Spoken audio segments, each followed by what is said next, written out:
आरो 10 थाखोनि थाखाय जर'खा फोरोंथाय बादा बेखेवनाय हाबाफारि लादों। चिरां जिल्ला सान्थिपुर गोजौ फरायसालियाव मैयानिफ्राय मेट्रिक आनजाद जानो गोनांसिम 9 आरो 10 थाखोनि थाखाय जर'खा फोरोंथाय बादा बेखेवनाय हाबाफारि लादों सान्थिपुर दालाइसा दुलाराय बर' फरायसा आफादा। बे हाबाफारियावनो बाहागो लाफैदों क'क्राझार सरकारि फरायसालिनि डिमासा दैस्रां मुसाहारि, बड'लेण्ड इउनिभारसिटिनि सानखान्थि बिफाननि लेङाइ आफादगिरि doctor Bimraj Basumatary, research scholar Bodoland इउनिभारसिटिनि सानखान्थि बिफाननि मिस उषा रानी बसुमतारी, चिरां जिल्ला दुलाराय बर' फरायसा आफादनि आफादगिरिजों लोगोसे गोबां गुनगोनां फोरोंगिरिफोर।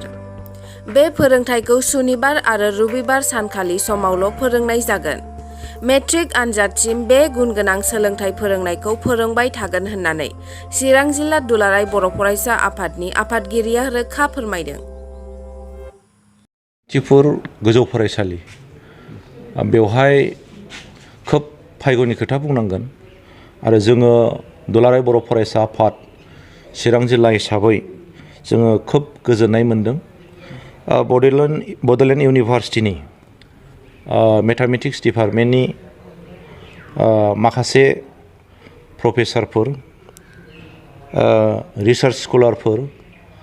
आरो क'क्राझार गभ कलेजनि बिथांमोना जयै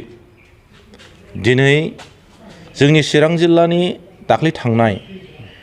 मेट्रिक रिजाल्टनि जिनिखि हार बे खोब गाज्रि, बेखौ दिनै बयबो मिथिदों आरो बेखौ मिथिनायनि गेजेरजोंनो बिथांमोनहा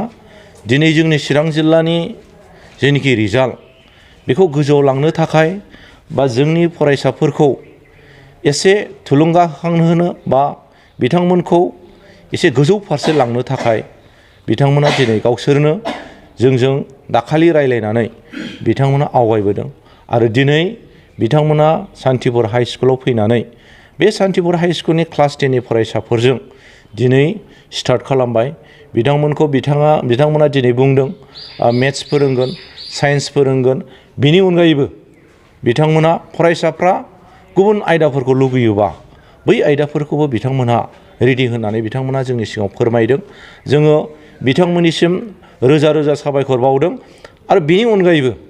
जोङो आरो खावलायबावनोसो लुगैदों चिरां जिल्ला दुलाराय बर' फरायसा आफादनिफ्राय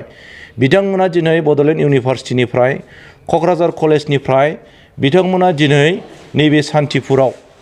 जोंनि मोनसे गोथौ ओनसोल, बे ओनसोलाव फैनानै जोंनि फरायसाफोरखौ जे बिथांमोना फोरोंफैनो आवगायदों बेखौ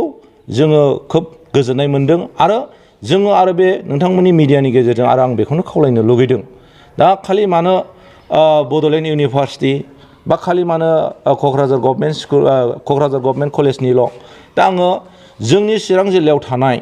गुबुन गुबुन कलेजनि गुबुन बा जोंनि फरायनानै थानाय गोबां MSc पास जानाय मानसिफोर दङ, गोबां BSc पास जानाय मानसिफोर, सेंग्राफोर, लाइमोनफोर दङ, गोबां MA BA बिदि फरायनाय मानसिफोर दङ।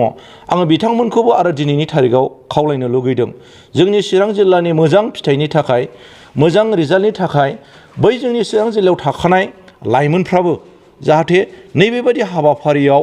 जोंजों बा दुलाराय बर' फरायसा आफादजों बा जों दुलाराय बर' फरायसा आफादजों नङाबाबो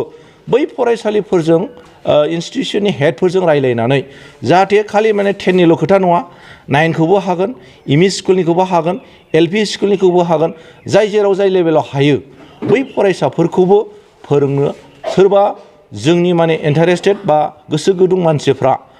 फरायसाफ्रा जायफोर माने मोजां मोनसे फरायनानै थानाय मानसिफोर बिथांमोना आवगायोबा जोङो बिथांमोनखौ खोब बरायगोन आरो बिथांमोननि थाखाय बिथांमोना जोंनि मदद लुगैबा जोंबो मदद खालामनो हागोन आरो बिथांमोना डाइरेक्ट बबेबा स्कुलजों थोंजोङै लोगो लानानै खामानि मावोबा बिनि थाखायबो जोङो बिथांमोनखौ खावलायगोन। दा आङो गोबां खोथा बिदि बुंनो सानासै, आङो बेखौनो खावलायगोन। এটা কথাটো উল্লেখ কৰিব লাগিব যে যোৱা আমাৰ 2022 চনৰ যেনেকৈ মেট্ৰিক পৰীক্ষাৰ ৰিজাল্ট তাৰ তালিকাত আমি দেখা পালোঁ যে আমাৰ চিৰাং জিলাই সবতকৈ তলত তেওঁলোকৰ স্থানটো মানে ঠাই পালে। চ' সেই হিচাপতে আমি ভাবিলোঁ যে যেহেতু চিৰাং ডিষ্ট্ৰিক্ট নতুনকৈ জন্ম লাভ কৰা বেছি বছৰ হোৱা নাই আৰু তেওঁলোকৰ যেনেকৈ ছ'চিঅ' ইকনমিক কণ্ডিশ্যন এই ছাইডৰ পৰা চাই পেলাই ডেফিনেটলি এওঁলোকে ছাত্ৰ হওক সমাজে বা এই আমাৰ ৰাইজসকলে নিশ্চয় তেওঁলোকৰ শিক্ষা লাভ কৰাত কেইটামান দিশত অকণমান অসুবিধা পাই থকা বা তেওঁলোকে ফেচ কৰি থকা তেনেকৈ হোৱা বুলি আমি এটা অনুমান কৰি পেলাই এই বস্তুটো ভাবিলোঁ যে যিহেতু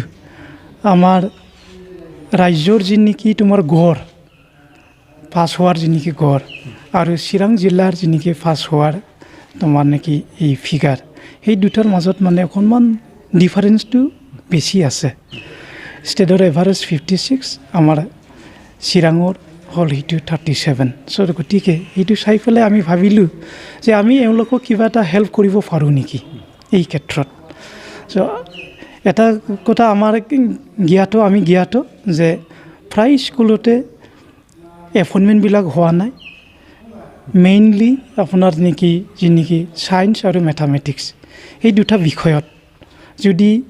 আমাৰ শিক্ষকবিলাক নাথাকে তেতিয়াহ'লে ছাত্ৰবোৰ ডেফিনেটলি তাত ভুগিব লগা হয় চ' আমি অনুমান কৰিছোঁ যিহেতু এই এলেকা আমাৰ চিৰাঙৰ ডিষ্ট্ৰিক্টৰ যেনেকৈ সি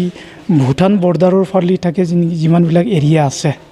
এইটো যিহেতু বেকৱাৰ্ড চ' আমি ভাবি লৈছিলোঁ যে এই স্কুলবোৰত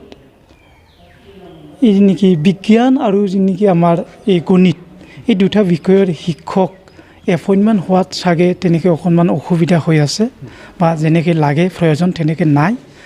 ইয়াৰ কাৰণে আমি ভাবিলোঁ যে আমি অকণমান আগবাঢ়ি যাওঁ